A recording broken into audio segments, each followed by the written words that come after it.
Welcome to RLD Academy. In this video, we are going to discuss how to study electronic subjects or courses smartly. I have more than 15 years teaching experience. I'll give you proper guideline how to tackle the courses more efficiently. This video will be useful to all the ECE students who are studying first year, second year, third year, or fourth year. Even it will be useful to the passed out students who are searching for some private or public jobs, or even if anyone wants to take preparation for competitive exams like GATE exam for higher study purpose. Okay, so this video is going to be very useful for all of you, right? In your bachelor degree, you have to go through several subjects. I have listed here only the core or fundamental subjects that you should learn in your degree life. Out of this, there are some subjects which are very easy to understand and to get better score from those subjects. Whereas there are certain subjects which are really difficult for the students. So in this video, we'll discuss each subject very briefly. I'll suggest you the topics that you should give more emphasis or more importance, and which topic or which subject that you can avoid for time being, at least in your initial phase of your learning process.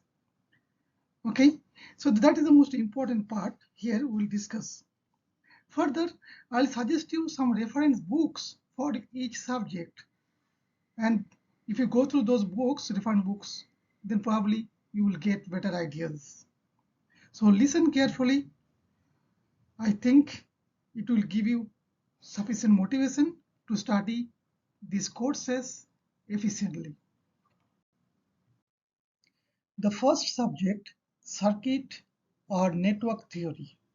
This is one of the most important subject in your life. You can't avoid this subject, because if you don't understand this subject well, you will face lots of difficulty to go through other subjects later on, like analog or basic electronics, digital electronics, VLSI courses. All are to study all those things. You should have proper knowledge on these subjects.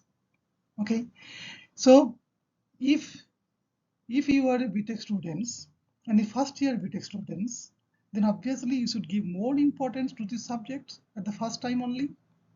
And those who have already gone through these subjects, right now you are in second year, third year, or fourth year, even you are first out students, but you think that you have some poor knowledge, not sufficient knowledge on the subject, you're not getting confidence, then my suggestion is that you should study this subject one more time. Try to get the basic concepts of these courses. Okay, and this is the syllabus for this subject. I have mentioned few topics very briefly. There you should give more importance. Now, how to start or how to learn this subject well, that we need to discuss. So what you will do, you can start from very beginning. Okay, even Ohm's law. I think everybody knows about this Ohm's law. In a circuit, how current flows, and what is the relation between current and voltage. Start from there only, the Ohm's law. Then try to understand what is the KCL and KVL, Kirchhoff's current law, Kirchhoff's voltage law, all those things. Then try to use node and mesh analysis to analyze the circuits. Right? So there are several methods: node analysis, mesh analysis, or you can use superposition principles. So how to use those things to simplify a circuit or to find the current or voltage of certain parameters, that you need to understand. And more importantly, you should focus on these two topics. One is called source transformation, another one is Thevenin theorem. So using these two techniques, you can simplify a complicated circuit. Okay, you can reduce or simplify a complicated circuit to a very simplified circuit. Okay, so this is very easy concept. It's not very difficult one. So it says that we can convert one practical voltage source, means one voltage source with series resistance, that we can convert to one current source with parallel resistance. So using this simple technique, we can simplify a long circuit or the complicated circuit many times. Another concept is Thevenin theorem. So if one complicated circuit is given, can you find its equivalent parameters, Thevenin parameters, V Thevenin, R Thevenin? Like, suppose this circuit is given to you. Are you comfortable to find the Thevenin parameters from these two ends? You can see this circuit is having one independent source. Along with independent source, we can also have some dependent sources. So you should give more focus on dependent sources. And you should understand why dependent sources are coming into picture. Where we'll get dependent sources? You should have proper knowledge on that. I have made lots of videos on these topics. So if you want, you can go through. So this is the first idea, that we should understand dependent sources. If circuit is having some dependent sources, then how to tackle? So what would be the Thevenin parameters at this point? How to simplify it? So if you are not comfortable, then I'll say that your knowledge is not proper. You should give proper time to analyze this kind of circuits, right? So I have shown lots of videos containing dependent sources, how to find Thevenin parameters. You will go through that one, right? So this is the first thing I should mention, that Thevenin theorem is one of the most important term in your circuit theory. Okay, try to understand it clearly. Next one, so Norton theorem and Thevenin theorem, they are almost equivalent. So this is about voltage source resistance, and Norton theorem is current source parallel resistance. Okay, so reciprocity theorem is also important one that you should understand. But next one is this one, a circuit containing RC, RL, RLC circuits. So these circuits, if circuit contains some capacitor, inductor, or both capacitor and inductor, then how to analyze those kind of circuits? So you know, capacitor, inductor, these are energy storing elements, but how they will behave? Suppose the circuit could be like this. So one switch is given here. Switch was earlier connected with this source. Now at t equal to 0, switch is now connected to this source only. So what is happening in this one? The voltage across the capacitor, how it will change? So you should understand this thing well, this switching problem. So frequently these kind of problems are coming. Okay, you should give some importance on these topics. So you should understand that voltage across the capacitor is continuous. They can't change suddenly. Similarly, for inductor, the current through the inductor is continuous. It can't change suddenly. Though in the circuit it's changing suddenly, but voltage across the capacitor will be continuous. Okay, so that idea I have discussed in detail in my videos. You will go through. This is one part, transient part. Other one is the steady state. If I apply sinusoidal signals, cos wave or sine wave signals, AC signals, then what would be the potential or current in the circuit? Okay, only in steady state, not in transient one. So there you will have some phasor diagram, all those things. So you need to consider those things as well. Okay, so you can't avoid. This is important. And the next one, so this circuit This network you can solve in different way. You can use Laplace transform to solve those circuits. So you should understand what is Laplace transform. And Laplace transform is one important topic in your BTech life, because it will be also useful not only for the circuit theory. This will be also useful for other subjects like control systems, even in the signal systems. Everywhere this term Laplace transform will be useful. So try to get proper concept about this Laplace transform, right? The next one is these two-port networks or two-port parameters, right? And start to delta and delta to star conversions. And two-port parameters is not difficult to understand. This is a very easy one. You can easily understand what is the Y parameter, what are the Z parameters, what are the H parameters or hybrid parameters, and ABCD or transmission parameters. What are the relations? But remember, if circuit contains some dependent sources, how to tackle? That is the most important part there. Now I'll suggest you the two books. One is Network Analysis by Van Valkenburg. This is a mother book. It's very useful book, but it is a bit difficult for the student to go through. And second one is Engineering Circuit Analysis by Heath and Kimarley. This is very useful book. Lots of problems are solved, and in exercise lots of problems are given. You should try to solve all the problems. And once you will solve the problems from these books, you will get the confidence about the circuit theory. And again, I repeat that circuit or network theory is the most important subject. Try to understand this subject well. Okay? Even though you have gone through these subjects right now, currently you are in first year students or fourth year students, once again you should go through this subject. Okay? Now, next topic or next subject is electronic devices. This is really a difficult subject for BTech students. And I'll suggest you that you can avoid this subject for time being. If you find it difficult, then you can avoid it. Try to understand the devices from their equations only, how they will behave, like a PN diode, PN junction diode. What is the relation between voltage and current? That only you should understand. And then try to use those things. What is the forward bias connections? What is the reverse bias connections?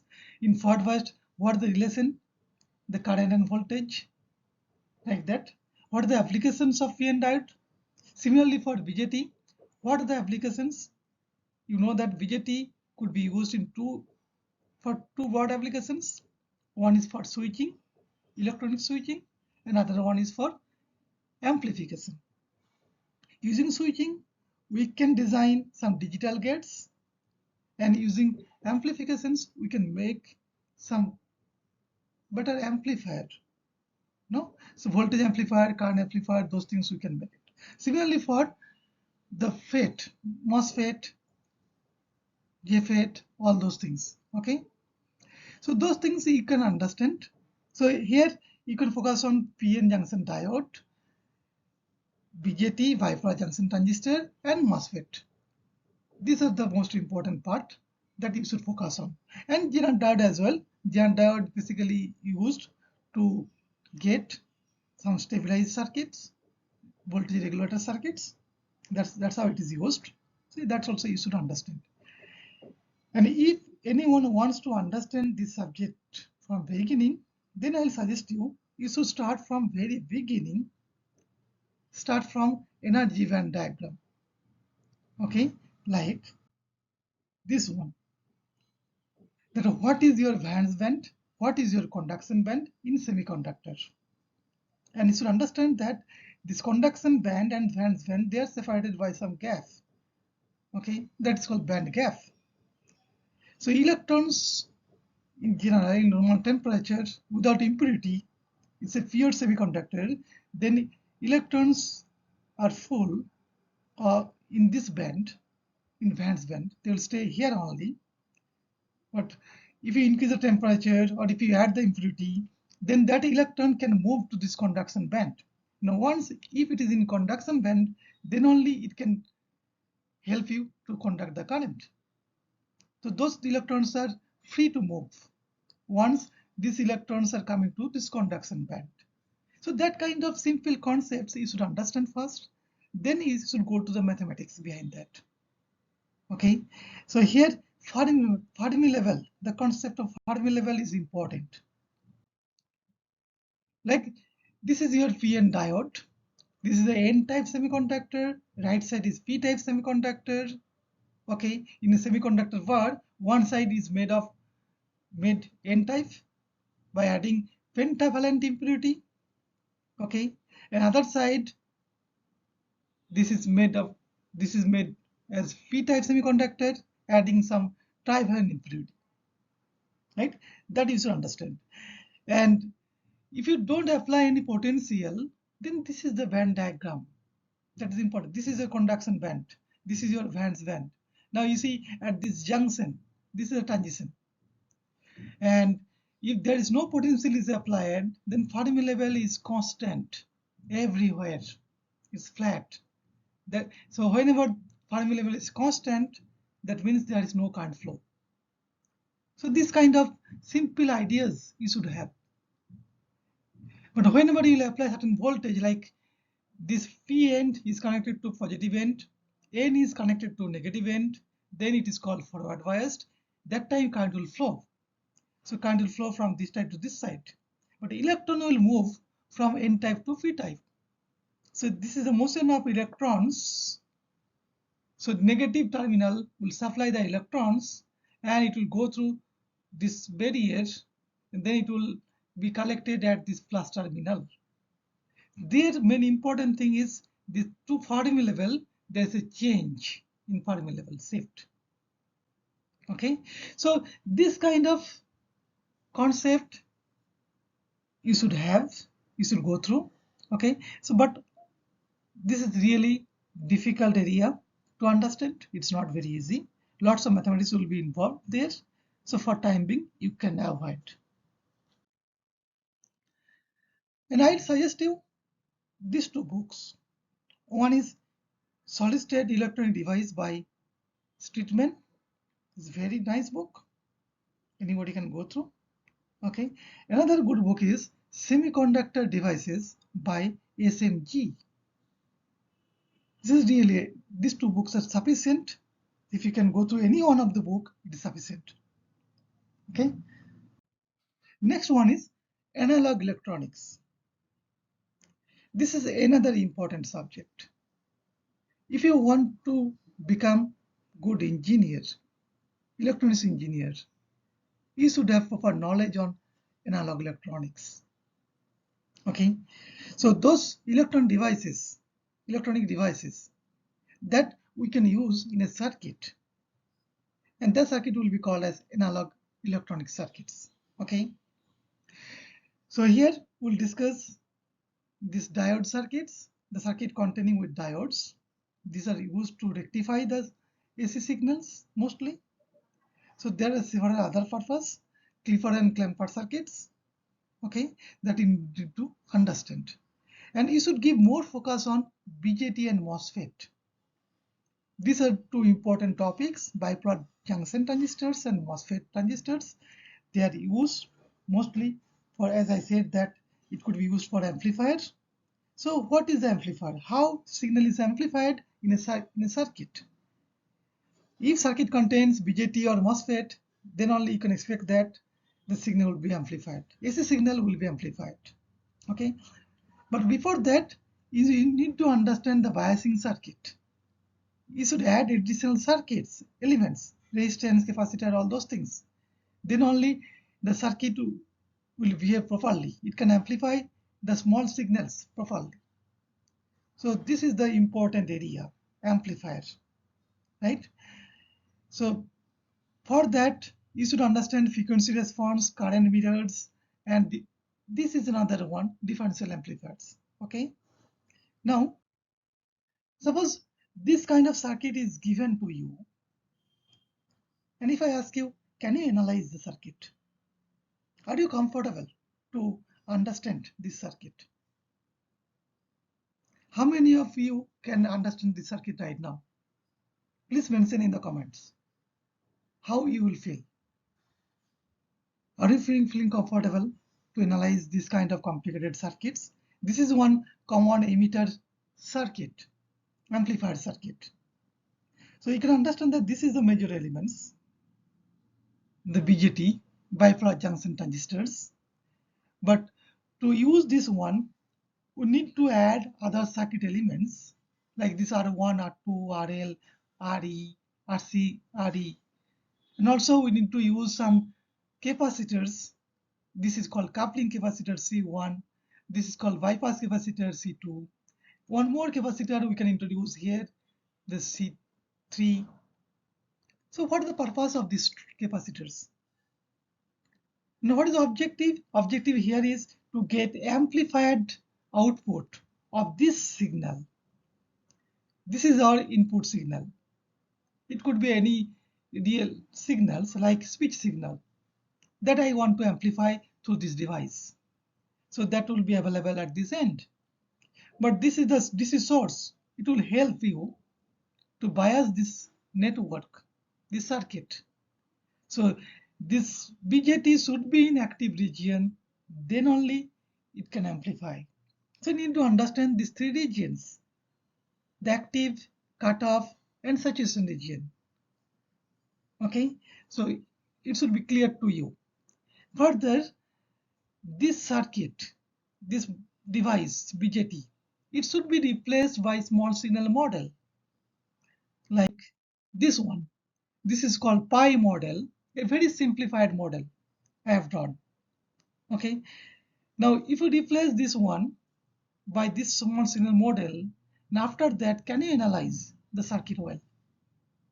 Can you find the gain, voltage gain, this V out by upon V in, this ratio? What is the voltage gain? What is the input impedance? What is the output impedance of the circuit? So in amplifier, you should understand the input impedance, output impedance, and voltage gain. And if it is a current amplifier, what is the current gain? So those are the important points you should focus on. Okay. So in one day you won't get this knowledge. Obviously, you should give sufficient time for that. Then only you will get confidence about the circuits. So I'll be discussing this part in detail. Keep watching. Okay, I'll be making lots of videos in these areas. I hope it will be clear to you. Okay. But this is my suggestion that you should not avoid this part, the at least amplifier part. How to design an amplifier in different modes: common emitter, common collector, common base configurations. Okay, right. Now apart from this, another topic is operational amplifier, or simply it is called op amp. But this is relatively simpler compared to BJT, though this op amp circuit is basically made of BJTs or MOSFETs. So there are several BJT elements in a single op amp circuit, like 741 op amp chip. It contains, there are several, at least 24 BJTs. Okay, so you can understand how complicated it is. But we can use this op amp circuit very easily in our circuit levels. It could be used for different purpose, could be used for amplifiers, to make summer circuit or adder circuits, differentiator circuits or subtractor circuits, integrated, differentiated, or some we can design also active filters.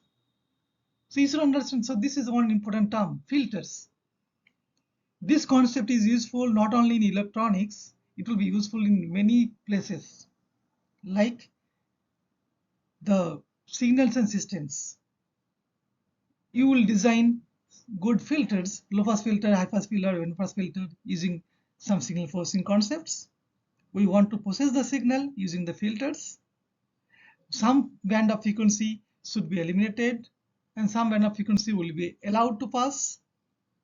So we should design that kind of filters. So try to give more emphasis on this topic, filters. And here the active filters means the filters with some active elements like BJT and MOSFETs. And so other things, the Smith triggers, oscillators, circuits are also important. The feedback is important part, right? Now here, suppose if I show you this circuit, this is one circuit I have given to you. Just looking at this circuit, are you able to find out whether it is a low pass, high pass, band reject, or all pass filters? Can you find the type of these filters very quickly? Just looking at this figure, it's possible. If you have a good knowledge, just looking at this one, I can say that this is a filter. Okay, I'll not mention this filter. What is the filters? Can you make comments in the sections, okay, in the below, that what is this filter I have shown here? So how many of you can tell me that what is a filter actually? It's a low pass, high pass, band pass, and how difficulty you are facing to solve this problem.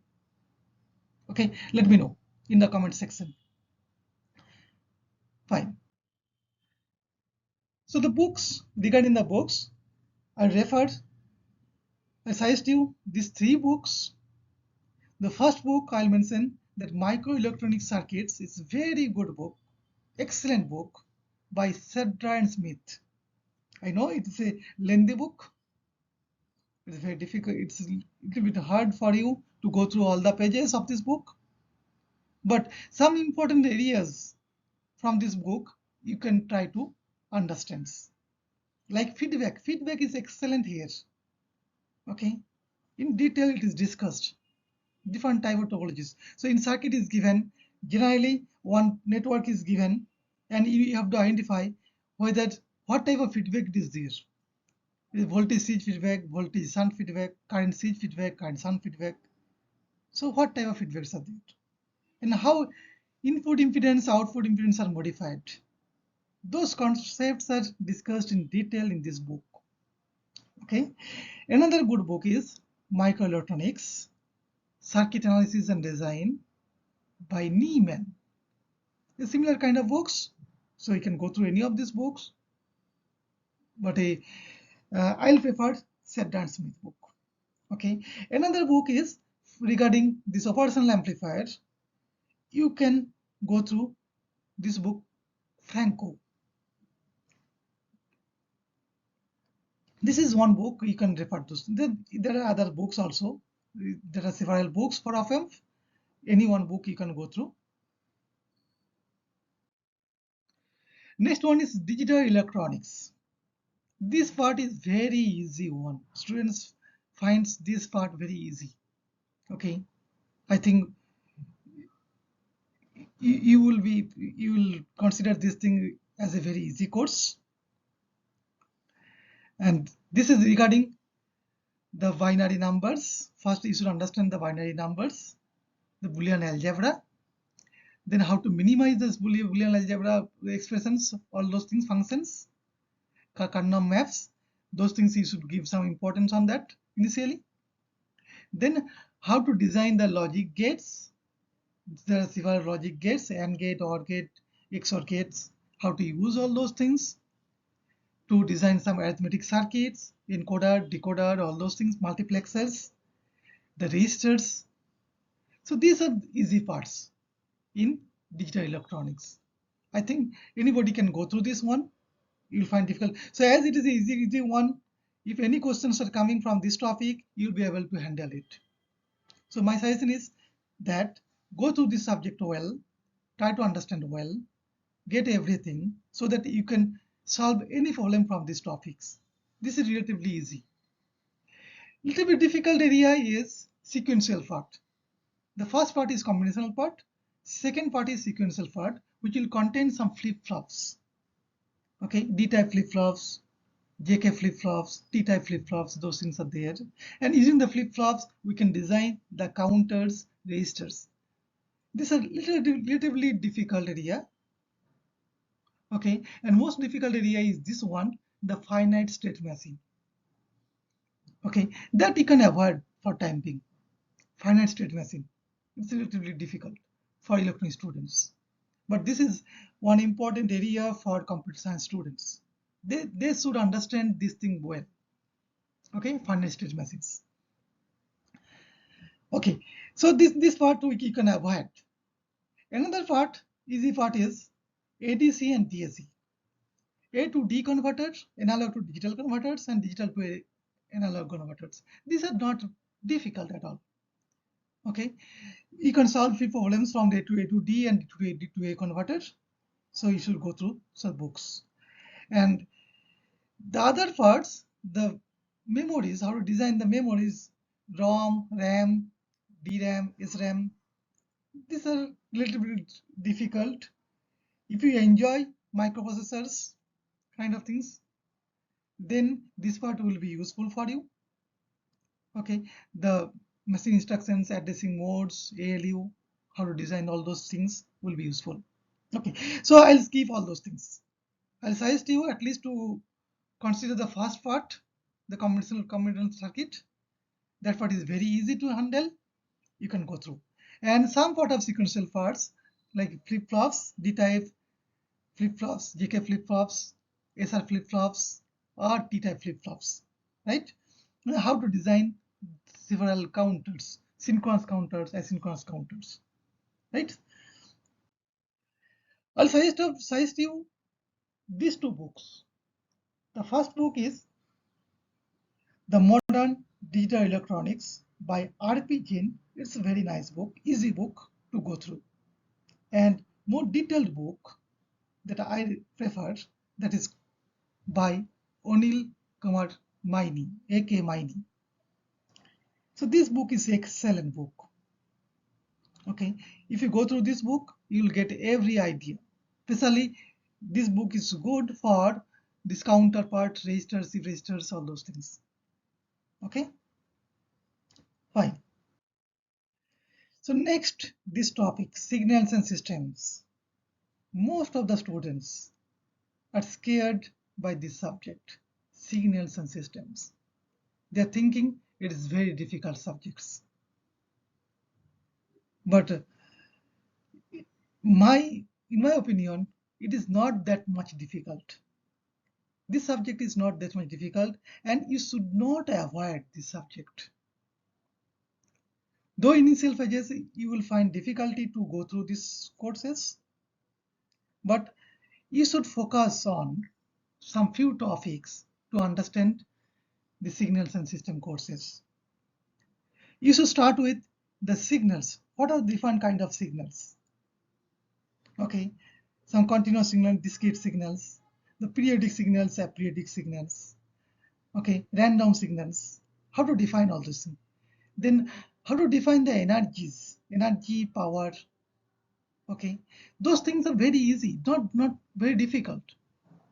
Any function, if it is depending on one parameters or two parameters, that could be considered as signals.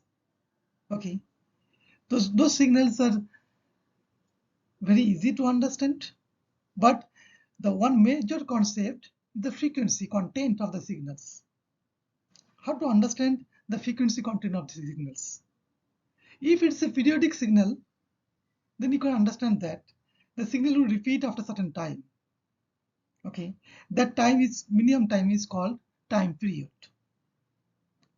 And so you will have certain cycles. That cycle is repeated. Okay, after every capital T time period.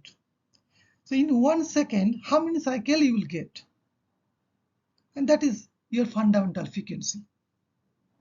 So first you should understand fundamental frequency of the signals. So that is related to the periodic signals. So for periodic signals, it is very easy to understand the frequency content, but it is not easy to understand the frequency content of aperiodic signals or time limited signals. There people are facing the difficulty.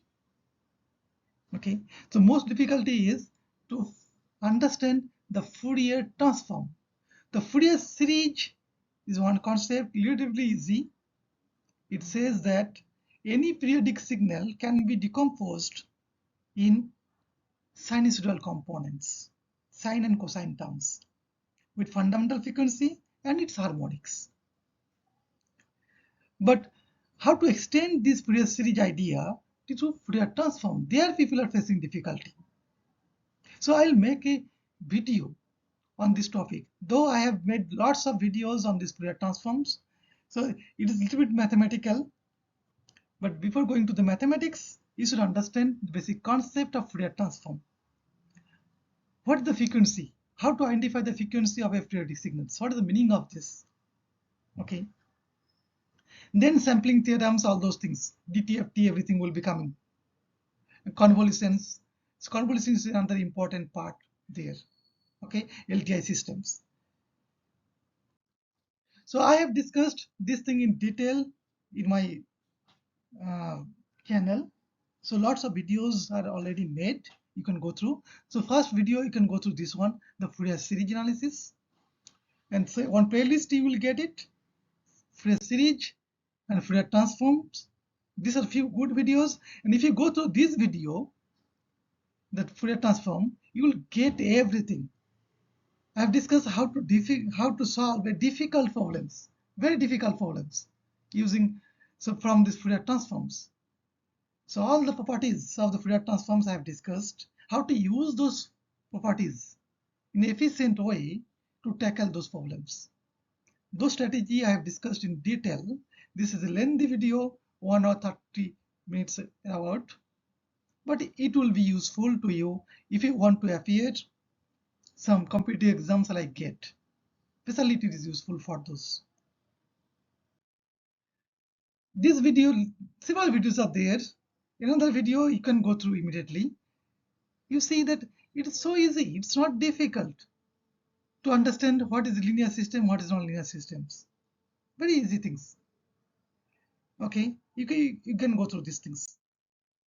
So I'll suggest you these two books to go through. One is Signal System by Oppenheim, Wilsky and Hamid. This is an excellent book. Okay, if you can go through this book, your every idea will be clear. But I understand this book is not easy for the students. Okay, its language is a little bit tough. It's more exhaustive. It's difficult to follow. But once you can go through, your idea will be clear. Okay, another good book, this relatively easy book, is Linear Systems and Signals by B.P. Lathi. It's another excellent book. Okay, so you can go through any of this book. I'll prefer. So there are several books. I can mention at least 10 books, different books. Okay, like for the signal system by Hickey, all those things. But I'll suggest these two. These two are sufficient. Okay. Next one is control system. This is one easy course. Okay, you can carry lots of marks from these courses, and in many exams you will find lots of problems from control systems. This is easy course. Again, you will find lots of problems from these control systems, so you should focus on these subjects. You should get every knowledge about these control systems. Okay, here you should try to understand how to define the control systems, the closed loop control systems or open loop control system using transfer functions. So first idea is transfer function, the ratio of this Laplace transform of output by Laplace transform of input if there is no initial condition. This is one. So how to understand the transfer function, how to use this transfer function to get certain responses. Okay, so there are certain techniques. So before that, you should understand block diagram reduction technique and signal flow graph. These are also relatively easy. Some rules are there that you will get it easily. I will be making lots of videos in this area, in this control system. So keep watching. So transient part and steady state analysis of LTI systems. These are two useful concepts in control systems. Then stability is important. Most important thing is stability. How to check the stability, whether system is stable or not. There are several techniques. One is Raut-Hardy criteria, Nyquist stability criteria, Bode plot, root-Lucas. These are all techniques by which we can identify whether the system is stable or not. Okay. Apart from this, you should understand another idea. One is called PID controller. I have not mentioned here, but PID controller, proportionate, integral, and derivative controller. It is another important thing. And lag lead compensator, important topic. Okay. And last one is the state variable. So where initial values are also given. So there you can't define transfer function if initial values are given. Okay, in non-zero. So there you have to use transfer state variable. So using state variable, how to tackle those things, especially whether it is a controllable or it is observable. These two things you should understand well. The controllable or observable, right? Okay. And for this topic, there are several books that I'll mention. Before that, so I have made few videos already that you can go through. At least I'll suggest you to go through this part, Introduction to Control System.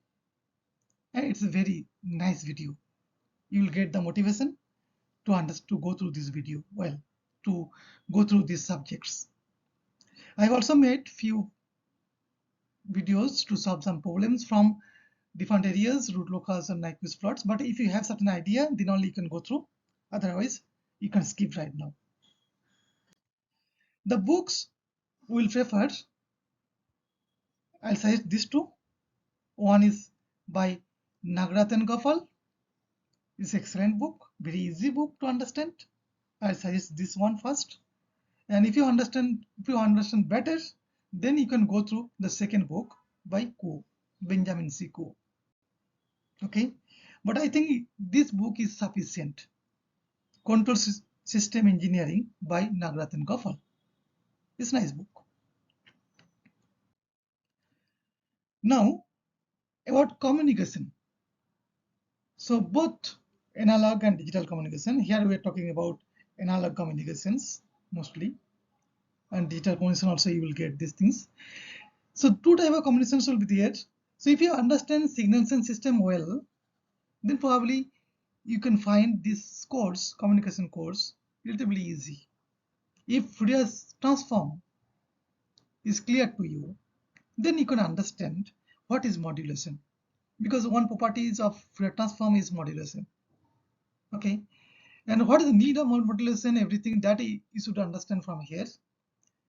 There are several kind of modulations like amplitude modulation, frequency modulations, how to generate the modulated signals, how to recover back the message signal from these modulated signals, that is called demodulation, that you need to understand. And you need to focus on this topic, super heterodyne receiver. So this is the first part, and first part is relatively easy. Okay, it's not that much difficult. And second part, the information theory. This is relatively difficult. Probabilistic way will define what is the entropy, what is the mutual information, channel capacity, everything. So this part is a little bit difficult. And similarly, the digital electronics part, digital communication part. But PCM is relatively easy. Pulse code modulation. Okay. Then ASK, FSK, this concept is not also very difficult, but rest part, like a match filter, ML detection, this part is relatively difficult. But this one, the error correction codes, these are useful concept, especially the Hamming codes, CRC. So if you can get some idea about this one, then you will be able to solve few problems from these sides. So communication, overall I can say it is not that much difficult if you understand signal and system well. Okay, and I'll suggest these two books. One is Communication System by Simon Hekin, and another good book is Modern Digital and Analog Communication System by B.P. Lati. So Simon Hacking, this book you will get only analog communication. For digital communication, a different book, Digital Communication Systems are there by same author, Simon Hacking, that also you can go through. Okay.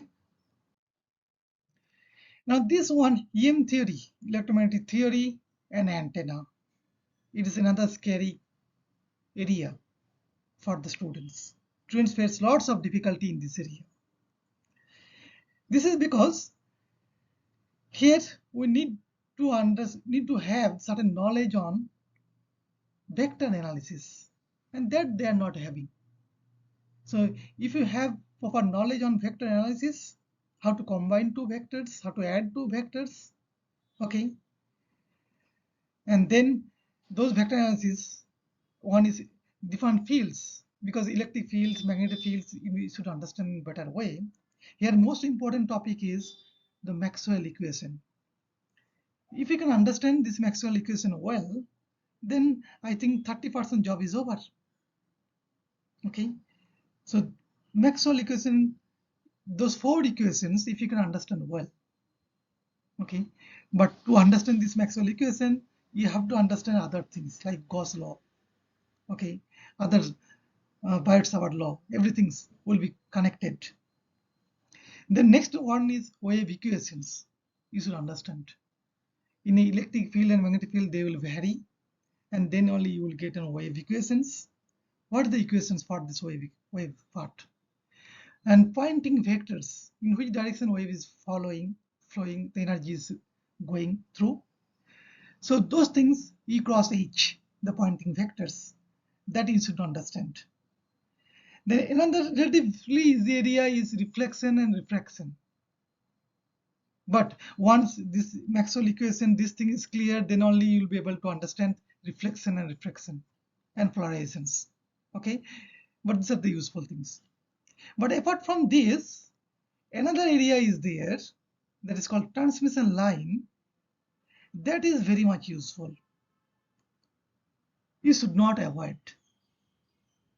I think without going through this first phase, you can also understand transmission line. Okay, it's a long line, two wire lines that we can characterize by some model, distributed model. Okay, there we will get certain equations, voltage current equations, that if you can understand what are the equations relation between voltage and current using those inductor, capacitor, resistances, there we can define characteristics, impedance matching, everything, and these are not that much difficult. Okay, and lots of problems are coming from this transmission line as well. Okay, so you should not avoid this part, transmission line. So Smith chart is relatively difficult, that I can avoid, but at least for this thing, the equations, characteristics, impedance matching, these are relatively easy. Okay, another one is waveguide. It's also not that much difficult. Okay, but to understand all the equations, it's a lengthy process. It's very difficult to go through all the equations. But if you use the modes, okay, the rectangular and circular modes, different modes are there, T mode, TM modes, and if you can understand this simple equations, final results, those also you can use it, and you can solve few problems. And regarding the antenna parts, I'll say that dipole and monopole antennas and antenna arrays, it is also easy part. Okay, broadside and end-fire array, these two are relatively easy. You can solve few problems if you can give sufficient time for that. Okay, fine. And for EM theory and antenna, one book, these two books are very good. So first book I'll suggest, that is Jordan and Ballman by these two authors. It's a nice book. Another easy book is by Principle of Electronics by Sadiki. Okay, so both the books are good. Anyone you can just consult, you will get the sufficient concept. Last but not the least, that the maths.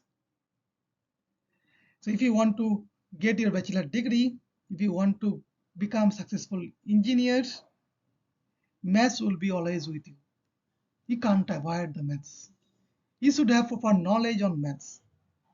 From 12th level, 10th level, whatever knowledge you are having, those will be also useful, like differentiation, integral, integration, everything.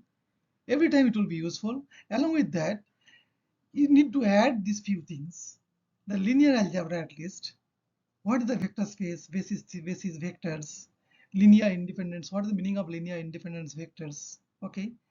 And some matrix algebra, inverse of matrix, rank of a matrix, and the eigenvalues, eigenvectors. Those are useful concepts. You should understand these things, okay? You should not avoid this part, linear algebra. Everybody should understand this linear algebra part.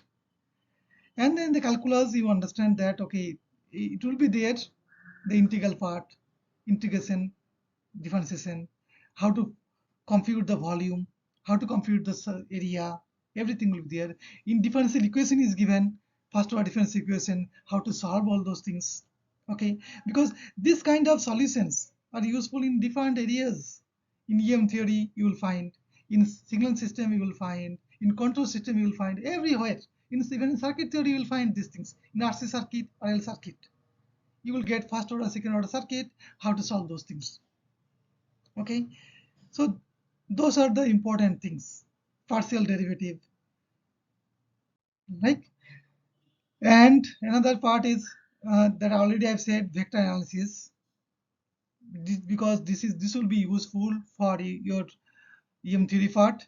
What is the meaning of gradient? What is the meaning of divergence, curl, everything? If you understand gradient, divergence, curl, then only you'll be able to understand EM theory. Without this, you can't understand the EM theory part. Okay. So another part is this complex analysis, which is relatively difficult area. If you find it's too much difficult, you can avoid it. Okay. And probability statistics, this is relatively easy. At least few distributions you can understand. Normal distributions, okay, and Poisson distributions, exponential distributions, all those things are not too much difficult to understand. The PDFs and corresponding CDF, cumulative distribution functions. So that part you can also consider. The books I'll suggest for this one are these two books. One is B.S. Grewal, his most popular books. Everything you will get from this book, all the topics. And especially for linear algebra part, I'll suggest you the Gilbert Strang book. It's an excellent book. You will find the vector analysis, linear algebra, some part of linear algebra, all those things, right? So this is all about all the courses, major courses that I have you will go through in your bachelor life, degree life, okay? So if you think this video is going to be useful, if you are getting certain encouragement, okay, please push the like button, that's all. And I'll be discussing all the topics one by one. Keep watching, you will be getting lots of videos in this channel. And just mention below which subject you are facing lots of difficulties, okay, so that I can understand your difficult areas, and accordingly I'll make my videos, okay. Please let me know which topic or which subject you are facing lots of difficulties.